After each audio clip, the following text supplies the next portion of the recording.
Derived stems. Now we're going to look at the other binyan, beyond kal, for the three hay.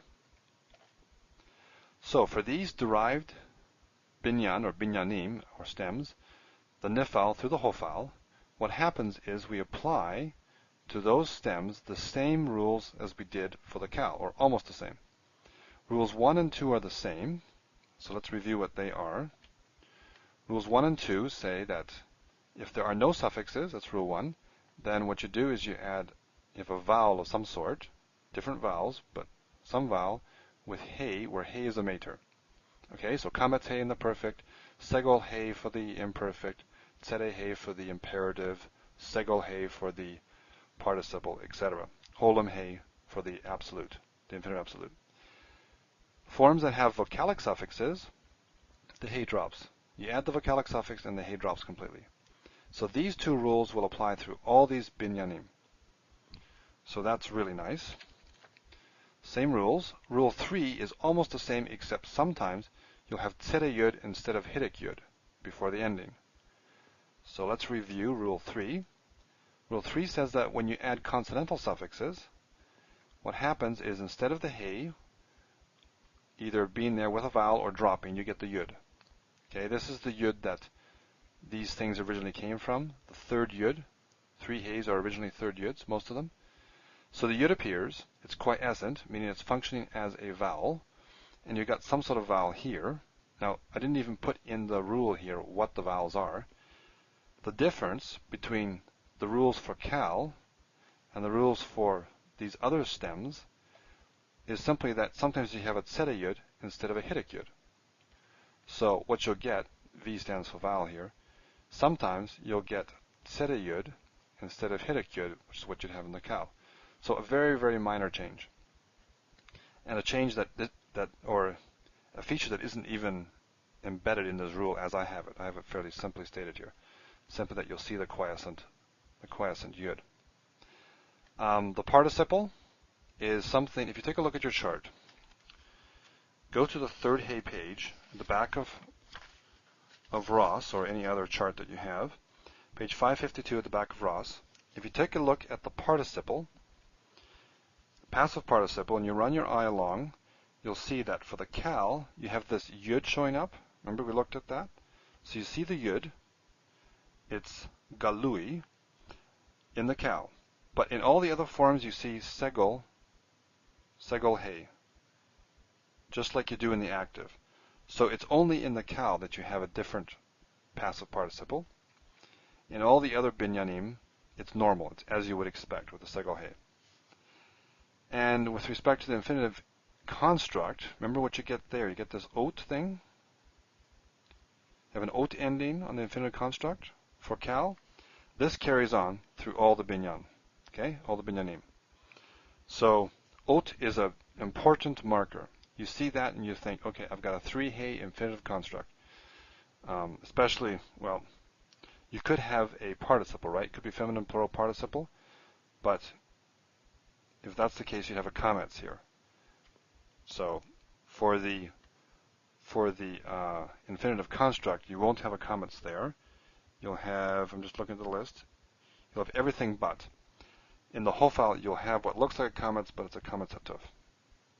Anyway, you see this, and you need to be thinking, if you think you have a verb, you need to be thinking infinitive construct. There's a good chance that it'll be infinitive construct. There aren't that many feminine plural participles anyway. So, the upshot of all this is you apply the same rules, almost the same. A little bit of vowel change, but other than that, the same rules apply for all the binyan. The other thing I have written over here, the binyanim markers, or these binyanim here, the markers are still present as in the strong verbs. In other words, all the things we learned already in the strong verbs about the Nifal, the Piel, Pual, Hitpael, Hifal, and Hofal, those things are pretty much all there. So what I want to do now is we're going to look at each binyan and we're going to review what these markers are. So looking at the three hey derived stems gives us a chance to review all the strong verbs. There really is nothing new here. All you got to do is apply these rules on top of the original rules we had, and you'll see that you have the three hey. And these rules, of course, apply to the end of the word, because the hey is at the end, right? So you got a consonant here, and you got a consonant here. It's at the end where you're going to see these changes. Okay, this is strong Nifal. So this is our pakad, nifkad, right? And here we have the three hey Nifal. So nigla, so you see, nifkad, nigla. The only difference is at the end. The first part's the same. Okay, let's look at, for each grouping here, for each binyan, I'll have the same basic structure. We'll have the strong paradigm, then the third hey paradigm, and then the notes. And the first part here is the same. I'm going to put here the three rules we have for three hey, what happens with no suffixes, vocalic suffixes, and consonantal suffixes. And then we'll look at the rules that are particular to each binyan. So the first one here is that the perfect, the participle, and also the infinite absolute are the forms where you see the nifal nun. Okay, let's look at the strong one first. So you see nun here, and in one of the infinite absolutes.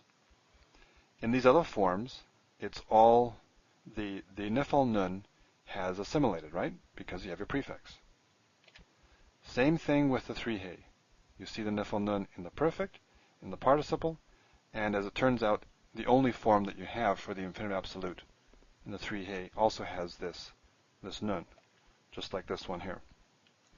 And the other forms, you see that the nun has assimilated. So you see dagesh forte there in the gimel all the way through. So, perfect participle and that one infinite absolute, you see the nun. The other forms, it's all embedded or assimilated, the nun. And we have our Hidik dagesh forte comets pattern. So Hidik, dagesh forte, and, oops, I said that wrong. Hidik, dagesh forte comets in the three hey and in the strong. So our comets there is our nifal nun that is assimilated. So same thing, see there? No difference. And a. So in the strong verb, the way I think about this, a is the vocalic pattern that we have in the non-perfect. So all these other ones here, you have a, and it's pretty much there. The end is a little different, but it's still an I vowel. But at least the first part's the same. Okay, what else do we have? The imperative and infinitive construct have the prefix hey. Remember that? Look at the strong verbs here. Pakad, we have hipakade. Remember, these ones look a bit like hifils. You may confuse them with hifils, but the hifil or the hifil imperative, they have a patach here. Okay, so that will be a distinguishing mark, and you'll see this a as well, at least in these ones. Here it's reduced because of vocalic endings. Same deal here. You got the I, the hi, all the way down here, just like here. Also the infinitive construct. So, three heys are behaving just like strongs, and infinite absolute has the holum. Okay? We have a holum here. We have two forms in the strong, and we have the holum here as well.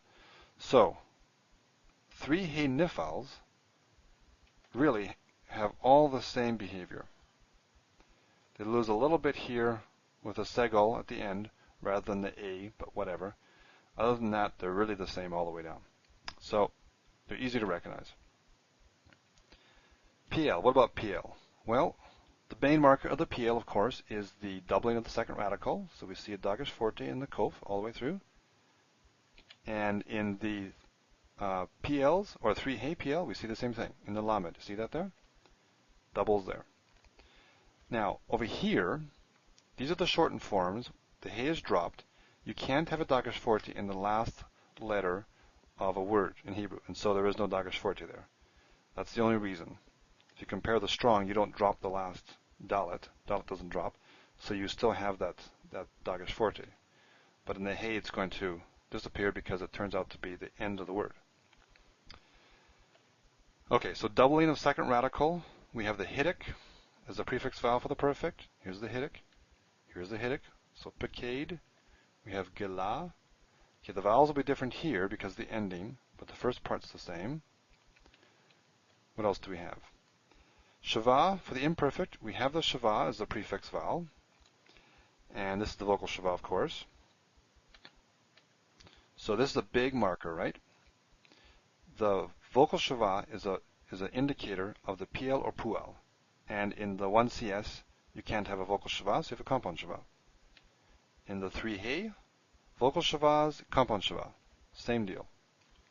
And it's not surprising because it's activity or features at the beginning of the word and the hey is at the end of the word. So not surprising that that is retained. Patach, okay, first we already said that here. In the 1CS form you have a patach. Coal mine rule. Here, this dagesh forte can sometimes drop because of the coal mine rule, because you have a coal mine letter followed by a vocal shava. You won't get that in 3 because the vocalic ending does not reduce the theme vowel to a shava. You don't have a shava here. That's because your hey drops. In vocalic forms, that's this one here, vocalic suffixes, the hey simply drops.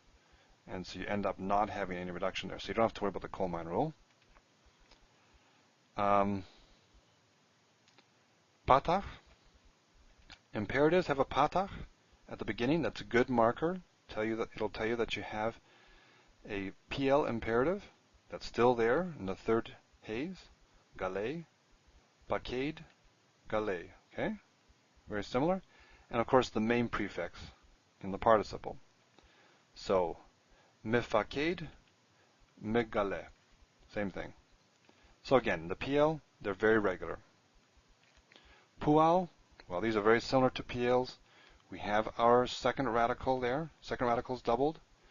Oh, sorry, this is a strong. It looks so similar. So the 3 hays, we still have our second radical in the lamed. We don't have it here again because you've dropped the hay, and it turns out that lamed then is the last radical, and you can't double that. We have the oo all the way through here. We have the oo as the first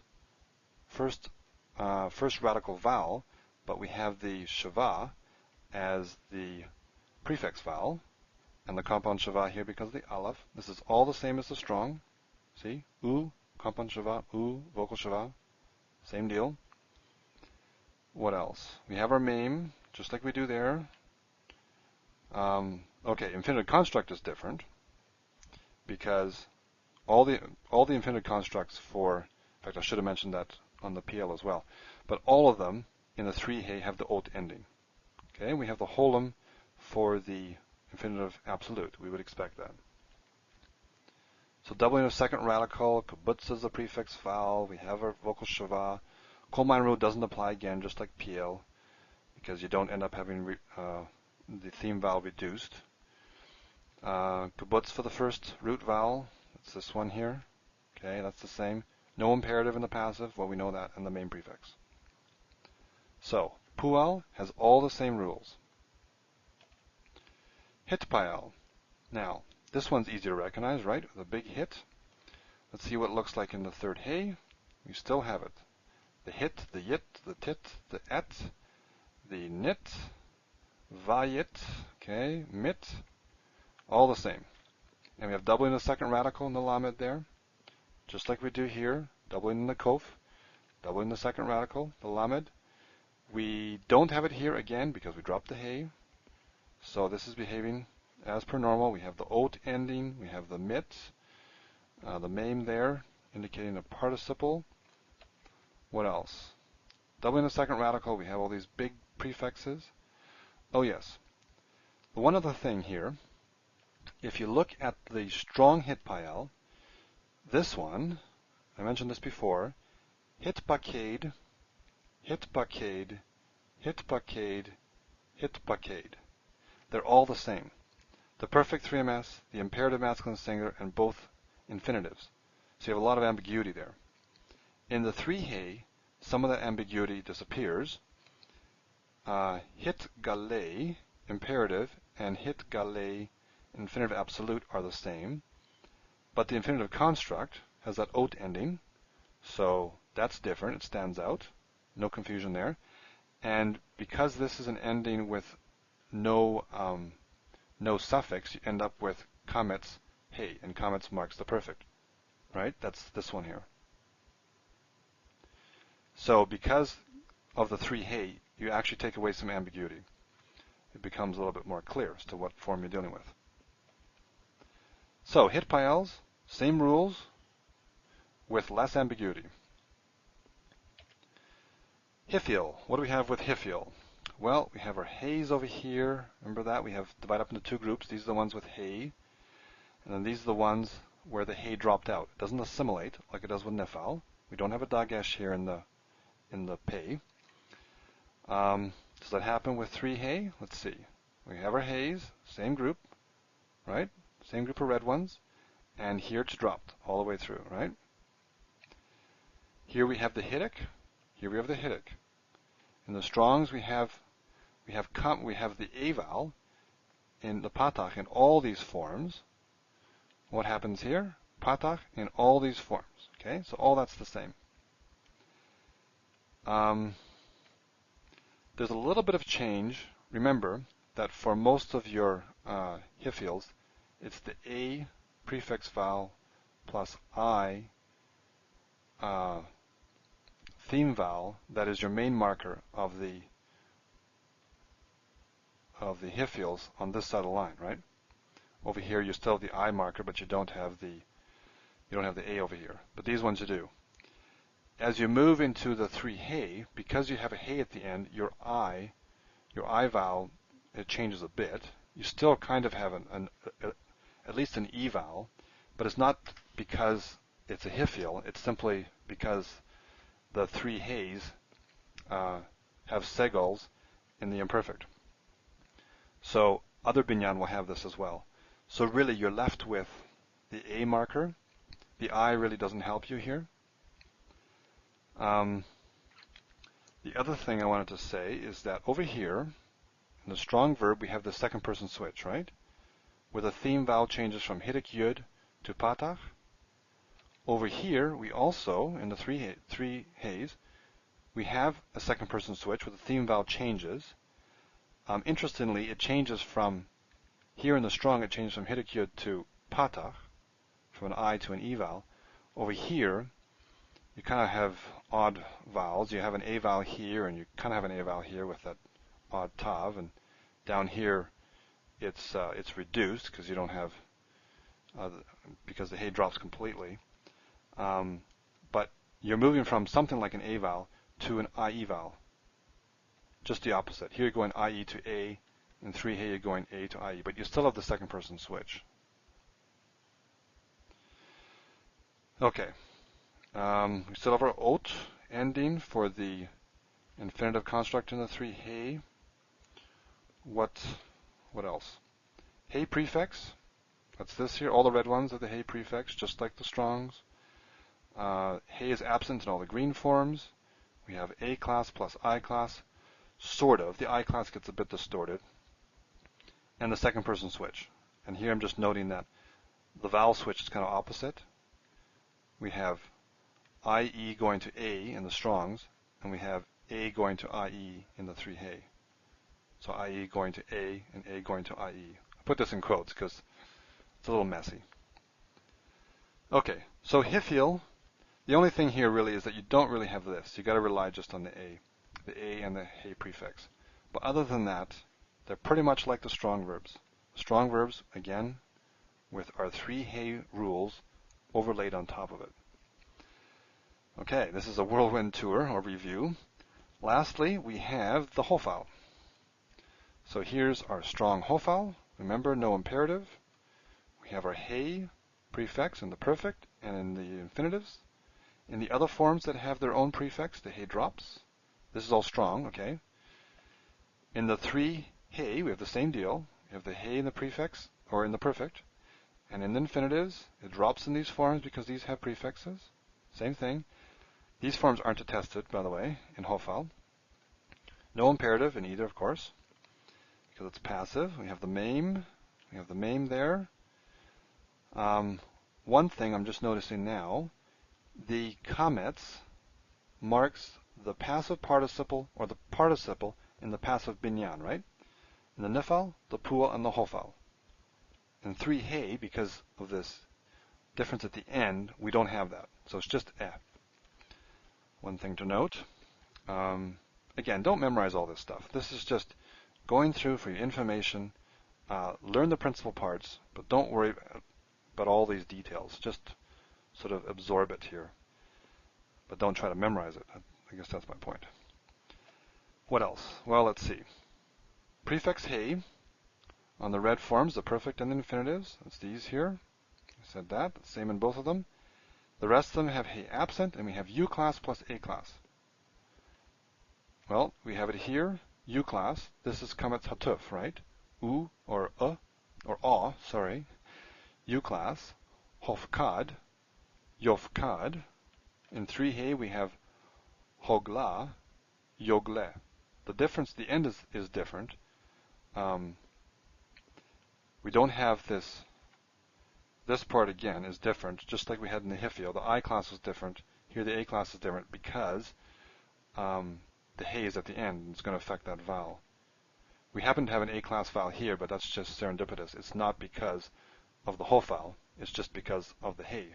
Because this is, well, this kametz here is there here because of this, right? Forms with no suffixes end up with a vowel plus mater, and in the perfect the vowel happens to be a kametz, so we have the he vowel. But it's not A class because of the Hofal. So again, these rules all apply, the little change here, and just overlay these onto the basic rules.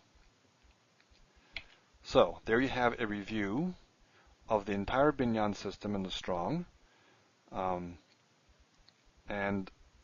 knowledge here now that all you need to do is you apply your 3 basic rules: forms that have no suffixes, forms that have vocalic suffixes, and the rules for forms that have consonantal suffixes, and then you basically know what the third he is all about. So don't try and memorize the whole third he chart that you see in Ross on page 263 or section 36.4. You don't need to do all that. Just know these basic rules.